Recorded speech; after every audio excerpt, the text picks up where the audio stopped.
All right, we're at the 1 o'clock mark, so we'll get started. Welcome, everyone, to Writing for Others.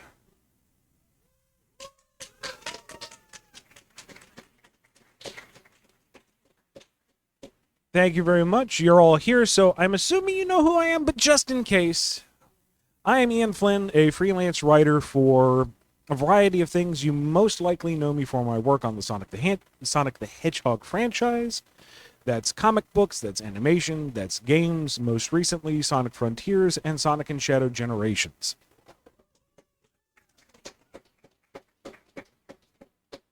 What I worked on is a variety of media formats. That's printed stuff like comic books, that's animations like Sonic and Shadow Generations Dark Beginnings, that's stuff like the official Sonic cookbook or the official World of Warcraft tarot cards. Basically, you give me money, I make words happen. And truly, beyond anything else, I am best known for that singular blue iconic character, the one who has carried video games since the very beginning of the pastime. I am talking, of course, of Mega Man.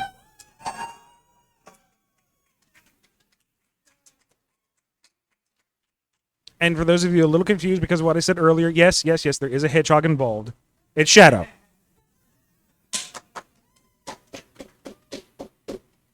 So for this, we'll go over a general overview of the process. This is not a singular catch-all way to do everything, but it is kind of the key ideas, the stuff that I run into regularly.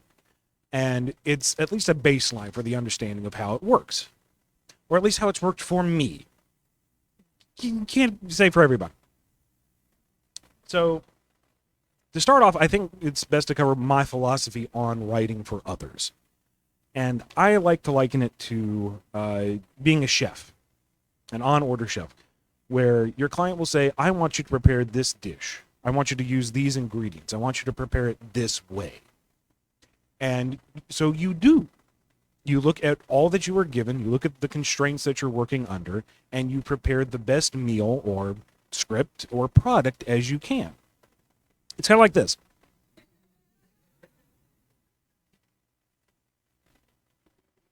Including the hair pulling sometimes. Usually it's on my part, though. And the sometimes your client will let you cook. They will let you do what you want to do with the product.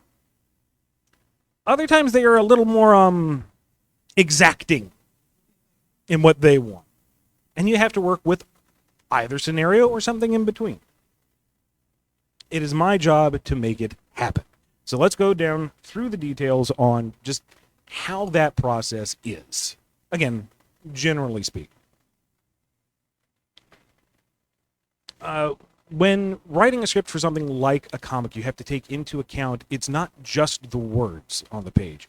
You are crafting something that is going to be read, and how that is read depends on the artist and your own directions. Like in this picture, in this example here from Mega Man, it's not just Mega Man changes colors and grabs rock. There is a flow to it. The first panel, the action flash leads the eye along with the sound effects into the hand that is reaching rightward into the panel, because that's how we read in the Western world. And then as you look down, the rock that is being thrown bleeds in from the panel below, so it leads your eye downward. Furthermore, the way the rock's position, Mega Man's position is, leads your eye further downward still, towards that first word balloon that's bubbling up from the bottom panel, and you read downward and further. It is not just words on the page, it is the construction of that page, both in terms of the script and the art, that guides the reader to not just read the word balloons, but read the action on the page. There is so much more to the art of comics than just pretty pictures. It is an informed guide through the story, page by page, panel to panel. There's also the stipulation with comics is that it's a static medium. Sure, this is Patrick Spaziante, so it looks gorgeous. It's extremely dynamic, but each individual panel is a single moment in time. So in the script, I may describe that Mega Man is transitioning from his default colors to his other weapon colors, but you cannot show that actual change in color because you have a singular panel. So the script itself would describe that there is a flash of light coming halfway down Mega Man's body. Above this flash are these colors. Below are these colors. That's that panel. Panel 2, Mega Man, now in these established colors, reaches in and grabs this object. Each individual moment has to be described in a way that the artist understands what they're trying to do, so that it's clear to you what is being done per page, per panel. One of the things to take into account with this kind of structure, too, is the scope of what you have. With Mega Man, we had 20 pages per issue. You can fit 4, 5, 7 panels in there, but each panel has their own page real estate. The more panels you have, the less overall real estate you have, the less space you have per individual panel, and you have to learn to be economic with that to see what you can do per panel per page, because otherwise it becomes just a collage of random actions that do not fit well. But if you become too minimalistic, you get single splash pages, which is a single action, and that can get a little boring. It can be used to great effect, but you want to tell as much story as you can in the limited space that you have. So, how do we even get the process started? We start off with the springboard. This is a 1 to 2 paragraph write-up that talks about the whole concept of the project from beginning to end. This covers who are the characters involved, what are the themes within this project, what is the scope of the project, what are we going to do in the time that we have with the medium that we have. What is the beginning point? What is the end point? What are we achieving with this story? It's very macro level. We don't get into the nitty-gritty or the nuance, or we shouldn't. Sometimes the client wants to know everything. But this is just to get the basic idea across and see if everyone is on the same page. If that gets approved, we move on to the next step, which are the breakdowns. Now, sometimes the client asks for this specifically. If they don't, I still prefer to do it for myself because it's a good way to break down the project into a manageable form. And this is a page-by-page synopsis of the project itself with like one sentence per page.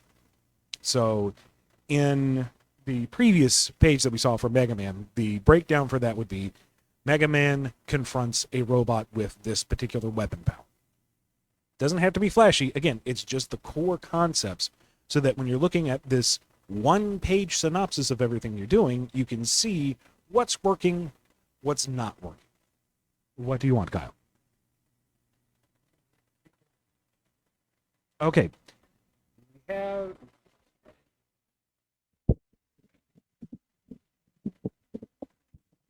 Can you hear me in the back now? All right. This is why I asked earlier. Don't be afraid. Tell me when I'm doing something wrong. It happens frequently. Thank you, Kyle.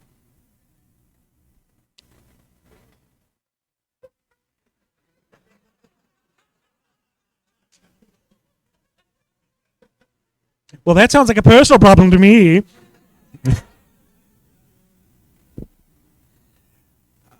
This is why I write and don't do tactics. Okay. So, quick rundown real quick about the breakdowns, sentence by sentence overview of what the project is so that you have a concise view of what it is and what the pacing of that project is. So that if you see, oh, everything is front loaded in the narrative and it drags later, or we have to rush at the end to cover all the points, all you're doing is revising sentences instead of paragraphs or entire pages of manuscript. That will make you cry. So breakdowns are your friend. And if you're doing them for yourself, you don't have to be too particular about it. You know, you can use shorthand that you understand.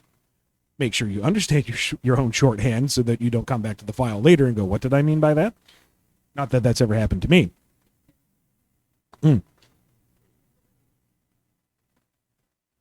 So now that we've got the breakdowns approved, we move on to the actual script. And the format of this is going to change from medium to medium, project to project. But the overall idea here is this is the blueprint for the project. You are providing the guidance for everyone coming after you on what you're crafting. And to do that, you need to find the right balance between being descriptive and being succinct. If you write a glorious, beautifully poetic 2-paragraph description of that one panel, the artist will kill you because they have a deadline to follow.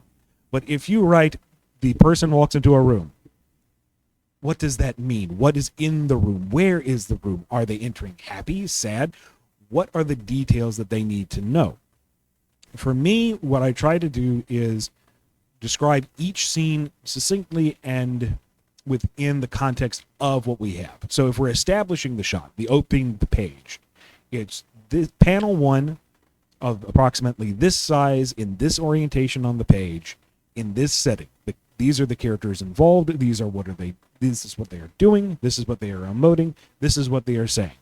Panel 2, and do that for every panel, for every page, all the way to the end. And if you have the setting carries on from page to page, you don't have to start page 2 saying, okay, here's the same setting again. That is understood.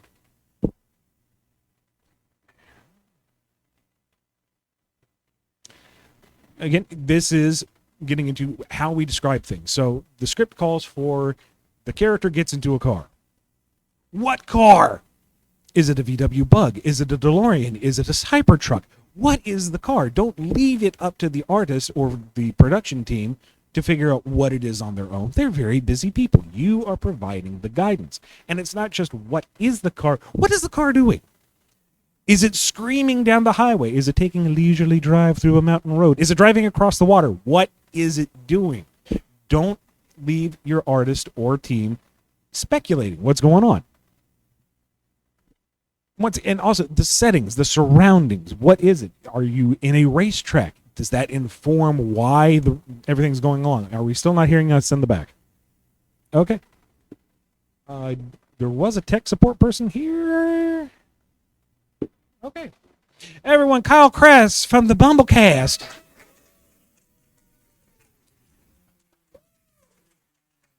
He's the individual that makes my podcast work. So, Kyle, make this mic work. Level check, 1 2 1 2. Level check, 1 2 1 2. That seems a little loud. Level check, 1 2 1 2. Level check. I see some thumbs. Thank you, Kyle.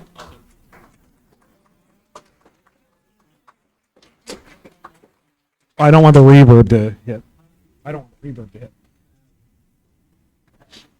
And it's not just the principal action that you're describing the setting as well. So the car in question, is it in the racetrack? Is it competing? That informs the action.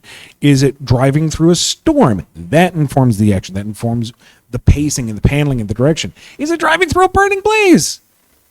Who knows? It's exciting, but you have to define these things for the rest of the team. And here we have another example. This comes from Tales of Aether, project that I did for the Aether Studios team. And here we have an example side by side. Here are the final art and the script that went with it. So as we see right here, page 2, panel 1, the Water Mafia docks at warehouse interior. Fish-themed mobsters are gathered around the large table lit by the lone surviving hanging lamp. The Don is wedged in a chair at the head of the table, bitterly miserable. The mobsters all argue around him. Now, this is where we have the division of how much direction there is and how much artistic freedom the person has. Like, I did not say hammerhead shark mobster. I said fish mobsters.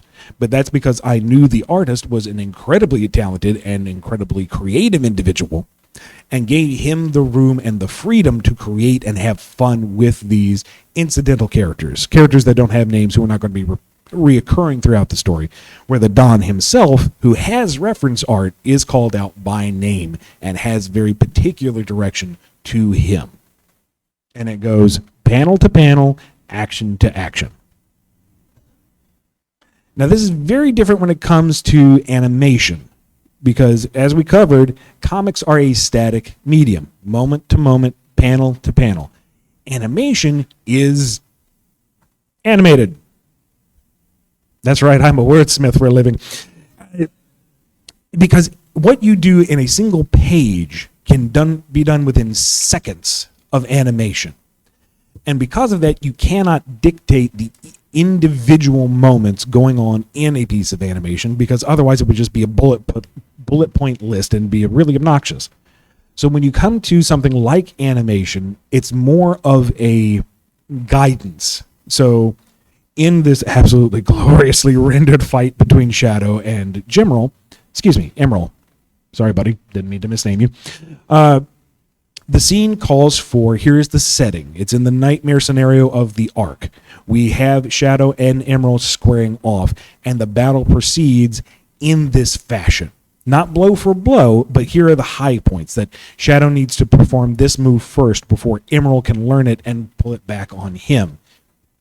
Here's the general feel for the story. It should be tight. It should be compact. It should be visceral. This is not flashy fight. This is getting in their MMA style, trying to break faces and shatter teeth. Get in there, mix it up. And that is then sent to the rest of the team for how they are going to interpret and how they're going to render it from there. When it comes to video games, it's some kind of middle ground. There is no good solution to this. And this comes down to the scope of the project. If we have something like Dungeons of Aether, we don't have a lot in terms of animation budget. We have static profiles and we have text going along with whoever is the active speaker. So when we are doing a cutscene for that, we have to keep in mind we can't do anything really flashy visually. We can't do visual storytelling with this style of cutscene. It all has to rely on the text. It has to rely on these individual emotive moments. Whereas in a fully rendered cutscene like this shamelessly loving callback to all the Sonic and Shadow interactions from Sonic and Shadow Generations, that's fully rendered. That's animation again. I can go whole hog. I can say they are in this setting and they are going to go through these emotions and they are going to say these lines and it will transition into this scene and go from there. So what you have to work with really defines what you can produce. So what happens after the script is done? Well, obviously we go into revisions. Sometimes what worked in the breakdown phase and looked so clean and clear and precise doesn't work when it gets to script for whatever reason. The pacing changes, or the idea that seemed so simple in a sentence really needed more room to breathe, or the scene that looked like it was going to be very long needs to be truncated because it's just enduring far too long. Or it could be that the client doesn't particularly like the way it's come out and they want something to change. Or there's been a change in the marketing direction and you have to adjust the wordage or the focus of a particular scene. Or the scope of the project may have changed. The budget did not come through like they thought it would and you have to scale things back. Or there's a timetable issue. They're not going to be able to complete this scene, so you got to cut it out. Was there anything crucial in that scene? I hope not, because you got to find somewhere else to put it. And there may not be a place. And with any kind of art, this is a collaborative process. Unless you're some kind of genius savant who can do everything, you are working with a team of people. And with that comes a degree of trust and a degree of respect. I'm giving my script to the editor and to the licensor for their review, and they are going to give me their notes on how they think the script can be improved or how it can be more on brand. I have to accept that sometimes. And sometimes we're all on the same page. Yes, this is better for the project. I should have seen that coming. This is a better idea. Sometimes they have a particular idea that I don't agree with, but too bad. It's not mine. It's their project. You are the chef. If they want ketchup on their steak, you're going to ask if they want Heinz. Also, when it comes to the line artist, to the letterers, to the colorist, to the director for the animation, to the animators themselves, they are all artists in their own right. They all have their own creative visions. They all have their own way of interpreting things. You may think that you have the script airtight, that nobody else could interpret this a different way. You are wrong. We are all wonderful, unique snowflakes, and we all glitter differently. So what you produce in the script will be rendered differently by the art teams as it goes along. And as respect for those artists, you need to allow them to have that creative freedom, unless they go completely off script, and then you can be a little cranky.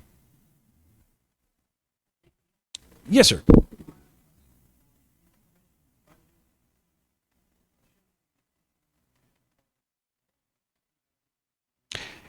There should. And sometimes things happen. I've been on enough projects. I've been in enough media across over the years. You can plan and budget as much as you want. And you may have a really good system down, but things happen that you can't foresee, that are unfair. Just sometimes life throws a curveball at you.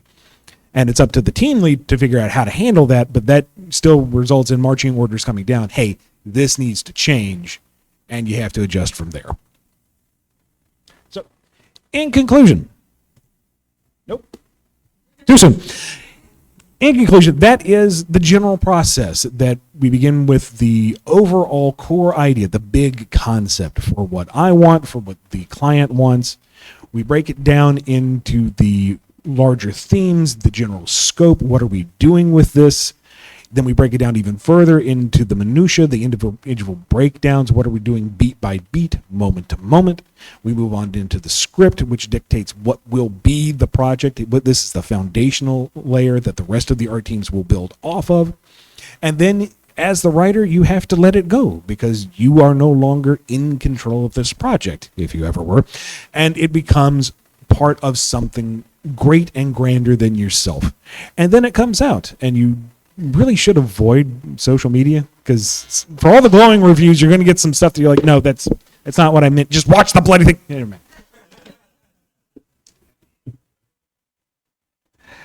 And I went through that way faster than I practiced. So if there's anything that I missed, or if there's anything that you didn't hear because I was mumbling into the mic from across the room, please, let's do a little bit of Q&A before we wrap up. I saw your hand in the back. Do we have any mics present? Are there any mics circulating around? Is there a free mic? There's not a free. Check, test. Okay.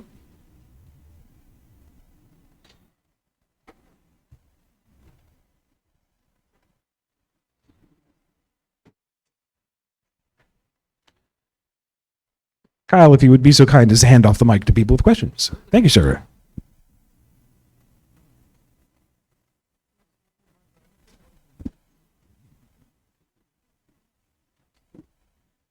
Who's up? Where's the guy who was first? Why did that turn off? So for the projects that you've written for that have voices in them, like Dark Beginnings and Frontiers and things, do the voice directors for those projects have any communication with you as to your intention for some of the lines, or once you write it, is it kind of just in their hands? Varies from project to project and timetable to timetable. Excuse me. Sometimes I'm looped in, but usually with the script, I'll give a very minor direction for the line read, like angered, or controlling anger, or sarcastic, playful, and hope that translates from there. Thank you. Certainly.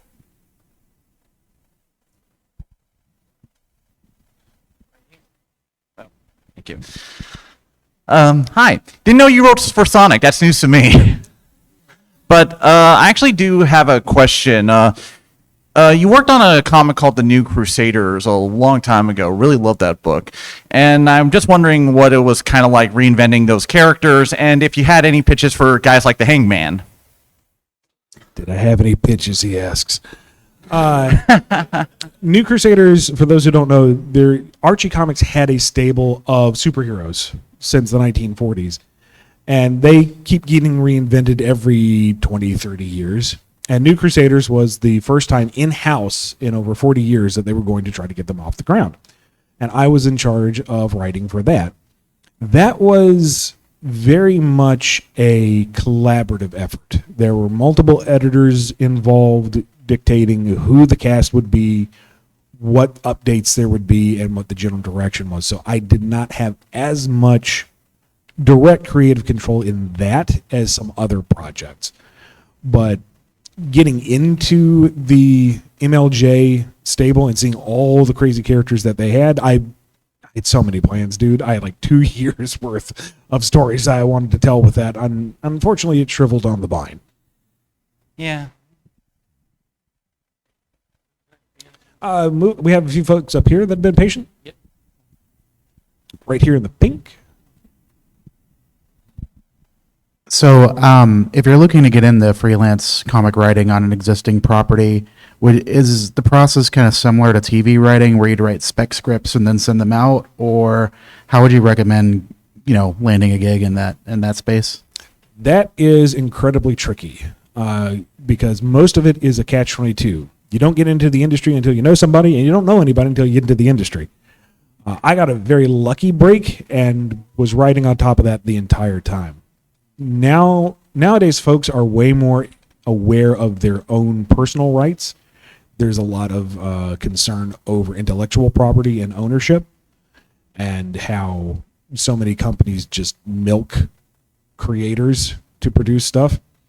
So a lot of these companies are much more wary of unsolicited stuff like spec scripts. So it's much harder to get in the door. What I recommend for most folks is create your own material, stuff that is yours, stuff that is clearly under your name, and just produce it and put it out there. We live in a time where we can produce and put it in front of an audience much more easily than 20, 30, 50 years ago.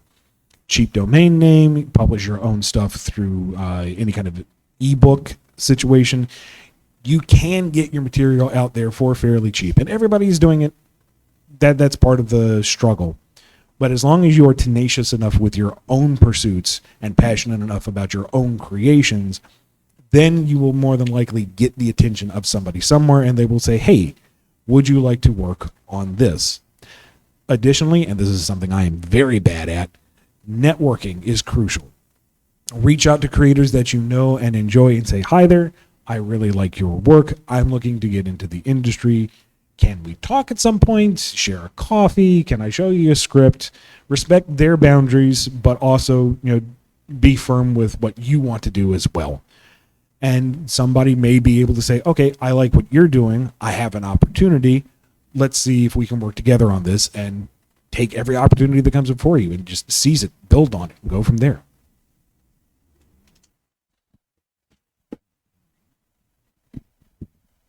Yes. I have just a quick question. What do you think the next big video game character is going to have the next video game character is going to have a successful comic run? What do you think which character you think is going to have that? I don't know, honestly. Part of the thing with doing comic book tie-ins is a question of return on investment, because it isn't cheap necessarily to produce a comic, cheaper than games, but it isn't just pocket money. And there are a number of processes involved. Getting published is a very different industry than getting games produced. So you would need somebody who actually knows what they're doing to produce these books. And it's a question of what these comics are going to do. Are they just keeping the brand fresh until the next major release? Are they building upon the narrative and are being part of the greater whole? What are you doing with this project? So a lot of companies would, I imagine, think it just far simpler to keep to what they know, produce their game, and kind of be done with it. Whereas others are more interested in experimenting and seeing what they can do with different mediums. But then you have the extra rub of, if you have a comic that is part of your narrative, that is building your brand, how does that sync up with the time frame of your actual mainline releases? With IDW Sonic, it's part of the main Sonic brand, but Sonic is evergreen. Sonic is always going to go on adventures. Things don't really progress in the same sense as a Game of Thrones or something like that. So you can have stories that just happen in perpetuity and then just reflect whatever the next game is. And Sonic is also just kind of an oddball because it's been going strong since it was introduced in the 90s. like other franchises dream of having the success that Sonic has had. So it's kind of hard to compare the two because Sonic is just this behemoth on its own. Who would it be? I don't know, but if Nintendo would just give me the keys to Star Fox, I'll get started right now.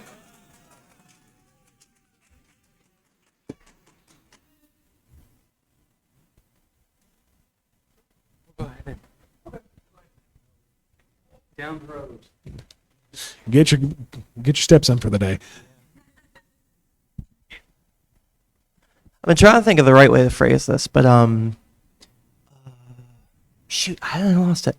My question was, so you talked a lot about the writing process and like being there on the ground floor and like being able to like draw an outline, draw out your ideas, and then it's brought around and then you like crystallize an idea that way. But what I'm wondering is when you're brought in like the middle of a project, say like I know with Sonic and Shadow Generations, you were also, from what I hear, involved in like the process of the dialogue in the main story and like kind of retextualizing it. And I thought that was really interesting. Like, how do you go about like looking at something that's kind of already like done in a way and just giving it like a different script treatment, like a different approach? Like, how do you go about that? With something like Sonic and Shadow Generations, it was an interesting kind of puzzle because you had the established Sonic Generations story, such as it was there, it was fine.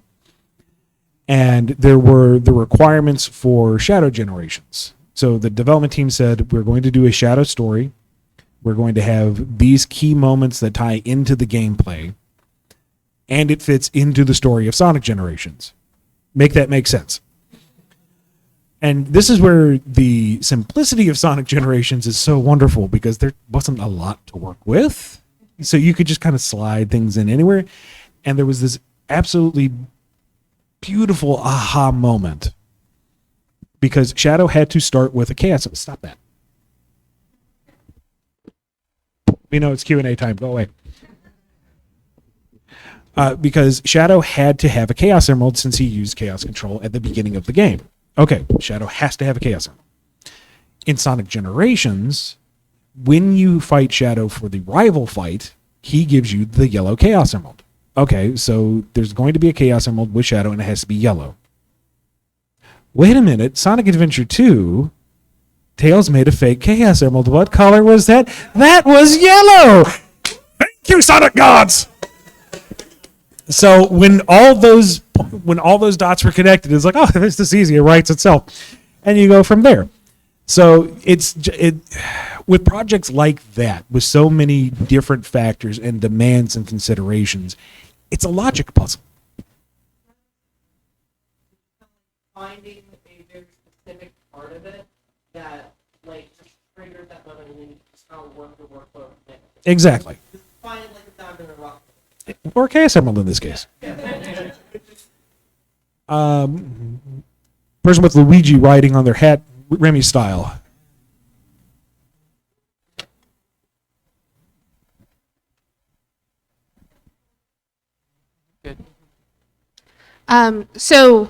Lovely panel, by the way. Thank you for everything that you spoke on. I guess something I'm interested in hearing your perspective on is, do you have any tips for remaining faithful to prior characterizations of the IP? That's something I'm rather interested to hear your take on.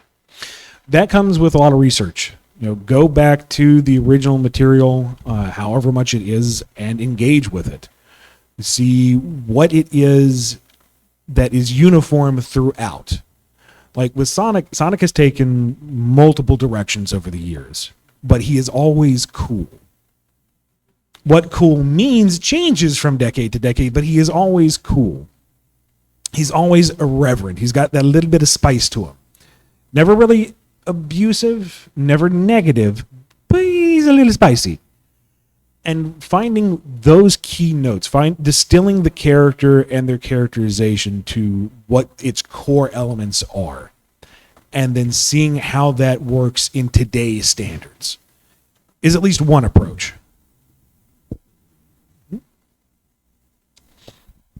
Who's next, Ian? Whoever's closest to you. We have so many. All right. Thank you. So you were talking about before how the project is theirs, and sort of how much control you have. Presumably, you're writing for Sonic and other properties because there's stories about them you want to tell. So I'm curious, especially in like some of the recent games, how much you sort of said in the example of Sonic Shadow Generations, these things need to happen. That was told to you, but how much comes from you? And in general, how much do you how much of yourself do you feel you have to bring versus following someone else's direction? And how is that negotiated from project to project? Variable, but I personally have a difficult time identifying my own voice within a work. I don't think of it as my way of writing. I think of what works best for the project. And that's just my own personal blindness and bias. I'm sure someone else in the room could say, no, this is clearly an Ian Flynnism. References aside, I know I do that. This is how you always do stories, and you're valid in that critique. That's just not something I can do. I prefer to look at a project, as I was describing for the other person, as what are the elements of that story and how does it make sense within that context? How do I continue that style of storytelling? How do I carry that torch in a way that's, I feel, appealing to me, that works for the project and makes the licensor happy as well? In the case of Shadow Generation specifically, one of the things was, Shadow will be reunited with Maria due to time travel shenanigans. That was the bullet point, but there was nothing greater upon that. So what I personally wanted to see done was to have something poignant and meaningful between them, because when else are we going to get this opportunity between these characters? Another element is that Maria's backstory says that she suffers from a kind of non-visible autoimmune disease, and having experienced that firsthand with people close to me and the struggles with that, I didn't want it to be the animu, oh, I have an illness and it's tragic thing. It's tiresome. It's disingenuous to those people who have to work with these day to day. So I wanted to find opportunities for Maria to actually show that she is struggling with this, but because she is such a wonderfully positive and supportive individual, just this beacon of light, how she is able to overcome it, and why it is so inspirational to Shadow because of who she is. To treat it with some degree of gravitas, so that when those who are struggling with such conditions see this in themselves with these characters, they go, okay, at least it was treated with some degree of respect. So that, I guess, is that kind of middle ground of this is what the client wants, and this is what I want to do within the property itself. And there's a dialogue there to say, okay, this is what I want to do with it. Does this match your vision? Are we hitting the same notes? Are we within the same tonal range you want to do? And they said yes, and here we are. And if you ever run into a situation where there is that bit of dissonance, you talk it out and find what is that middle ground that makes everybody happy with the final product.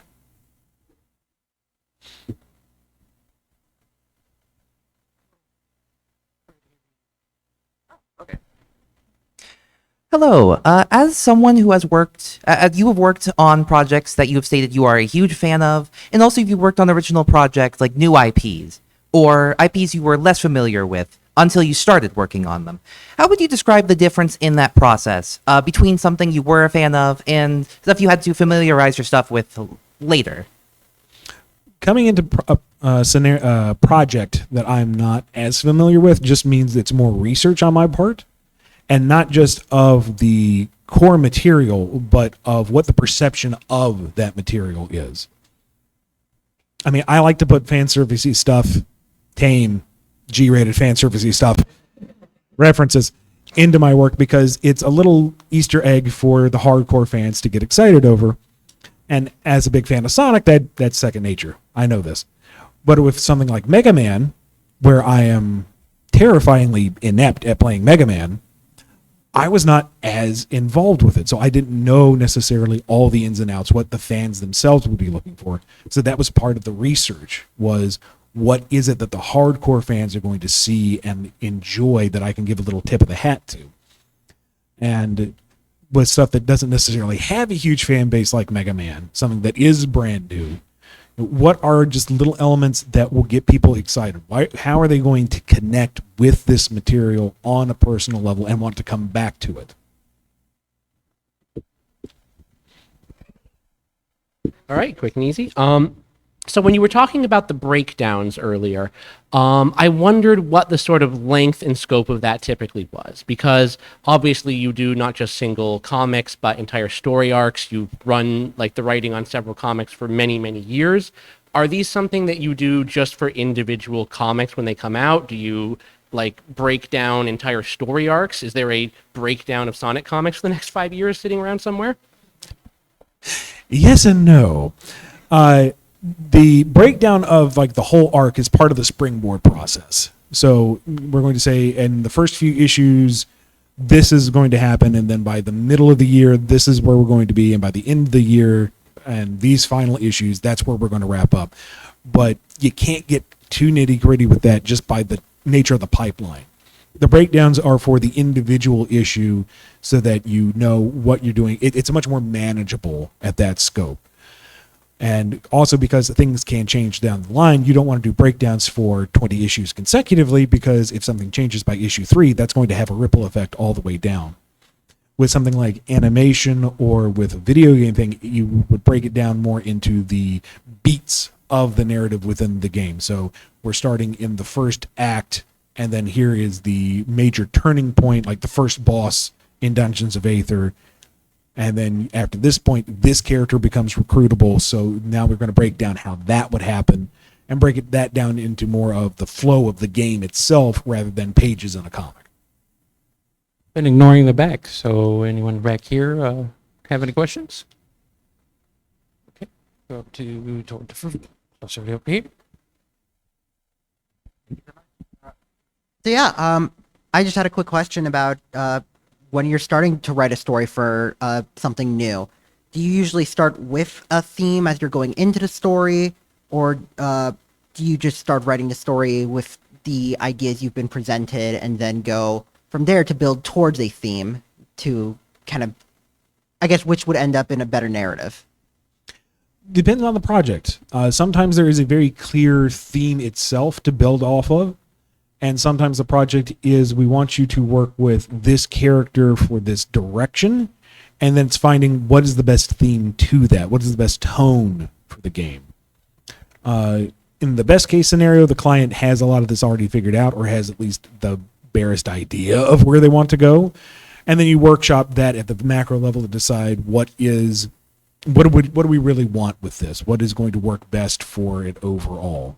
There's an indie game I'm working on right now that started off very upbeat, very colorful, very G-rated, and then by the end, there's like some very harsh implications. So at the very beginning, I flag this and say, okay, we can do this if you want. The subversion at the end, the tonal shift could be effective, but we need to be mindful of that because you're starting off very kiddie and it's getting really dark later. And they came back with, oh no, that's not what we intended, but thank you for pointing out that we're going to revise the story from there and make it more uniform tonally. And that's just all part of the dialogue and working with the client and figuring it out. Hi.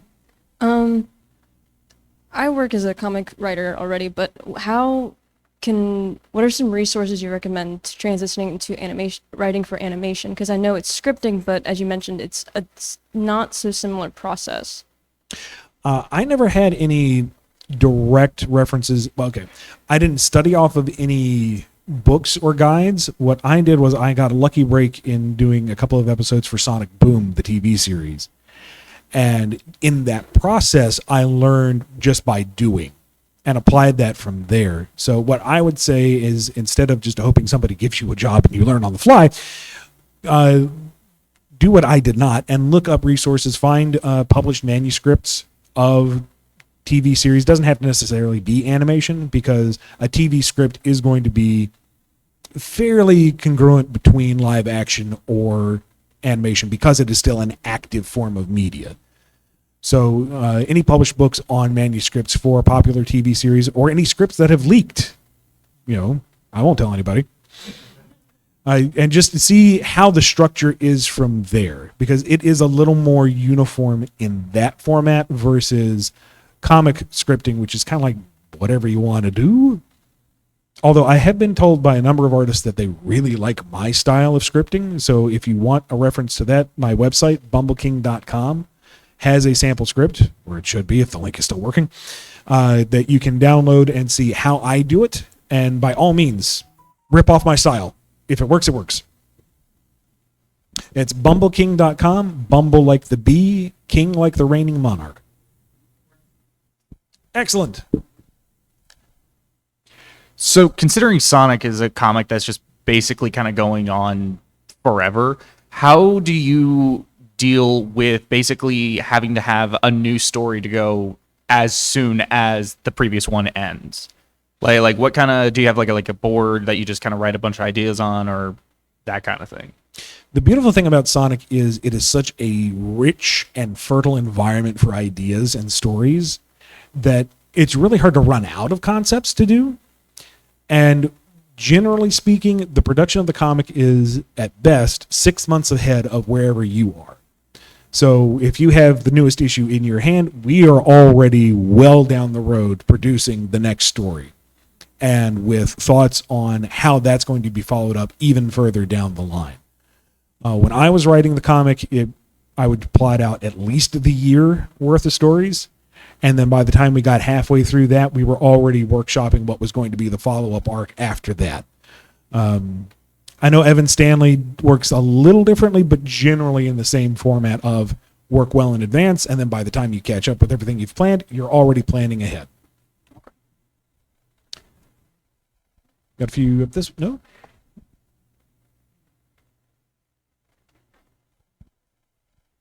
So quickly to compliment you, I think your handling of the IP for Sonic has been fantastic and the best we've had in a while. So thank you for that as a lifelong fan. Thank you very much. Also, your Archie run was awesome. Thank you very much. So is there a particular format of project that you find most difficult to work on, such as animation versus comics or video games or so forth? And which one would you say you enjoy the most? The easiest one for me is comics, just because that's what I've done the most of. I've done hundreds of them. It's become muscle memory at this point. But animation and video games are still just as much fun. The format that I find that I struggle with now is straight prose. Like, I figured, you know what, I'm going to just sit down and write a small novella just for funsies, just for myself. How do paragraphs work? How does the flow? I'm being way too descriptive of this panel because I'm describing it like a comic book panel. We're describing it like it should be for a manuscript. This is not how you read a book. This is awful. I have to throw it out now. Could I make this into a comic? We have a few questions up front, Kyle.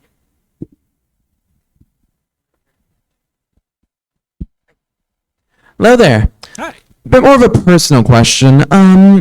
Who or what would you say are your biggest writing inspirations? I'm going to forget a number of them, so don't take this as the exhaustive list. But Stephen King, major formative one, especially the Dark Tower series.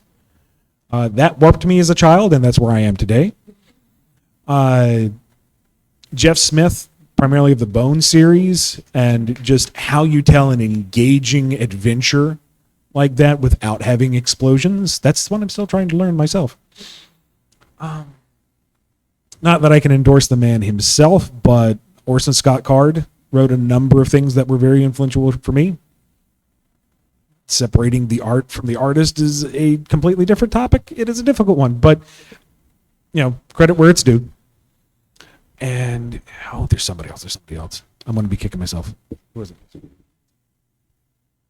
I'll think of it as soon as the panel ends, and I'll scream after you.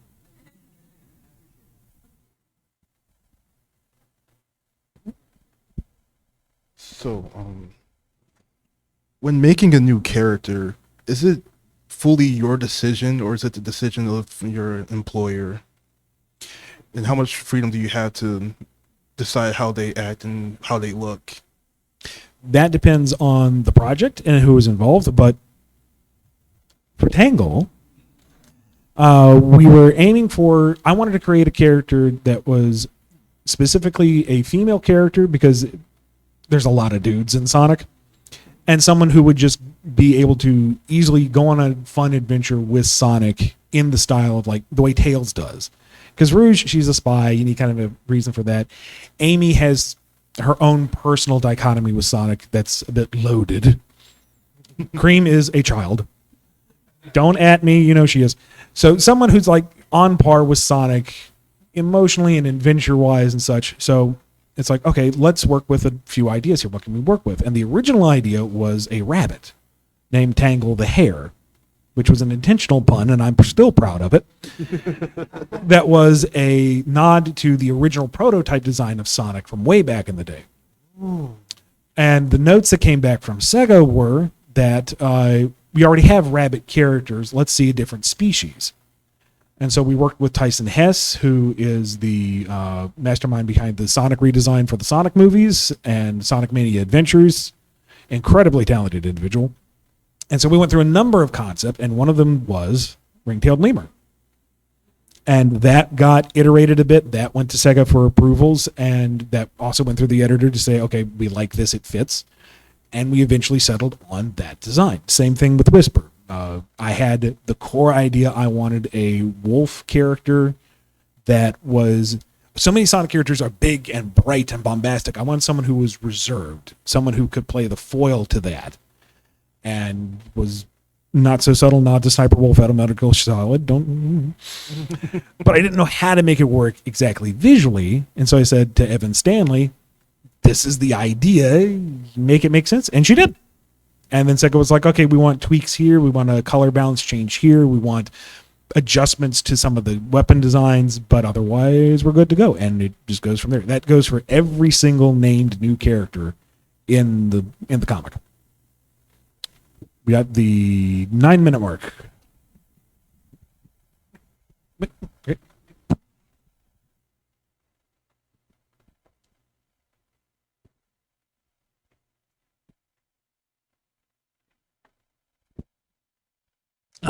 Generally speaking, how prioritized are things like continuity when you're writing a script?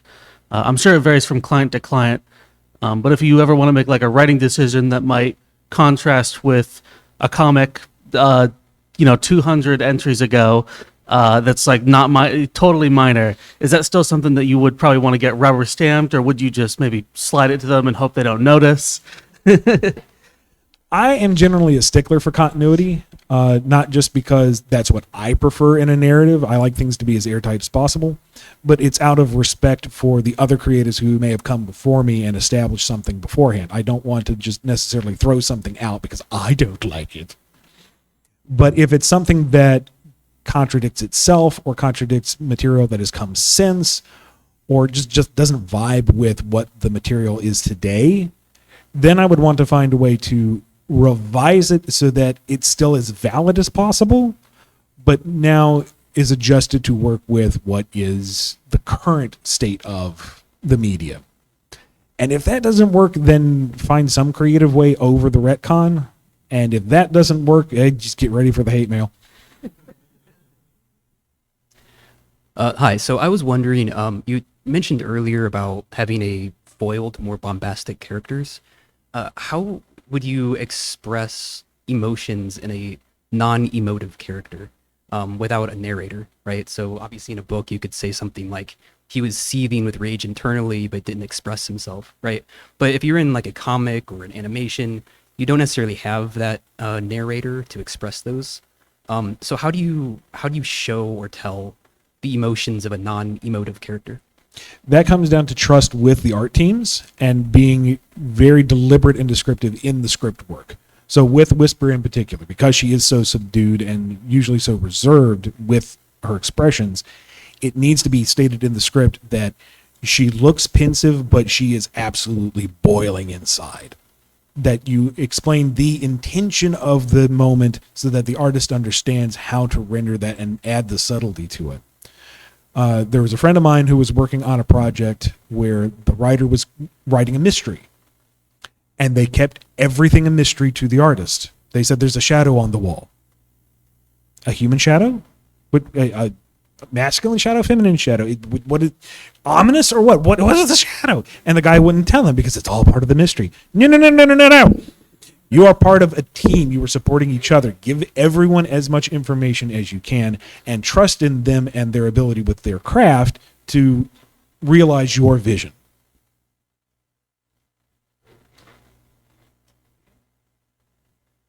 We got a few more in the front. Maybe get one or two more, and then we'll wrap her up. Hello. That other question about like continuity and stuff just jogged the question for like continuity and like at this point there's like a Sonic Bible, assume, like things where we can get from or information that we can pull from. For some characters that you can use, is there like any restriction? Because I know something that took me aback was like Styx was not name dropped at the end of like Sonic Frontiers. Like, how does using different characters from different games, like bringing somebody back from Rush or whatever, like, is there any restriction in all of that? All comes down to the licensor and what they will or will not allow you to do. And that, again, is part of the open dialogue. You say, I want to do this, and hopefully they agree with you that you get to do that. Side thing, but how? At what point do you think that Sonic's like age never became a factor? Because I know like at one point there was like 16 and all that stuff in the manuals and all that, but at what point did like age just like get thrown out the window? That can be open to interpretation. Because can you ever really say that Sonic acted like he was 16? Or Kyle? Kyle. They've been waiting for a bit.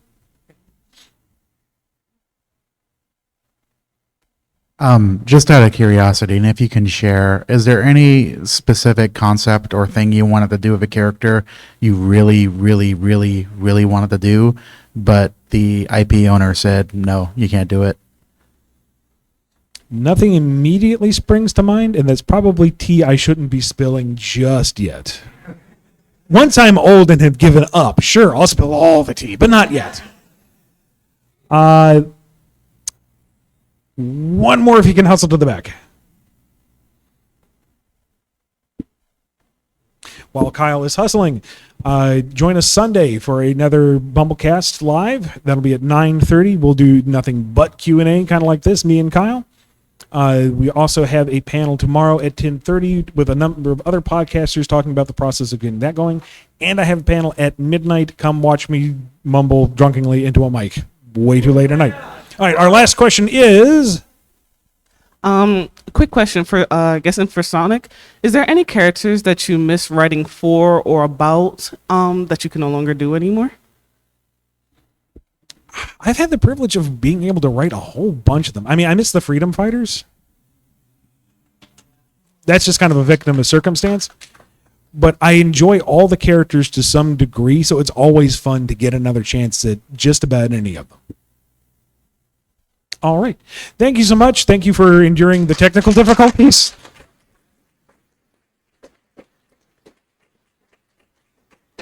I do have a selection of merch at Rock Island. If you happen to find me on the show floor, say, hey, sign this for me, and I will do so. Thank you very much, everybody.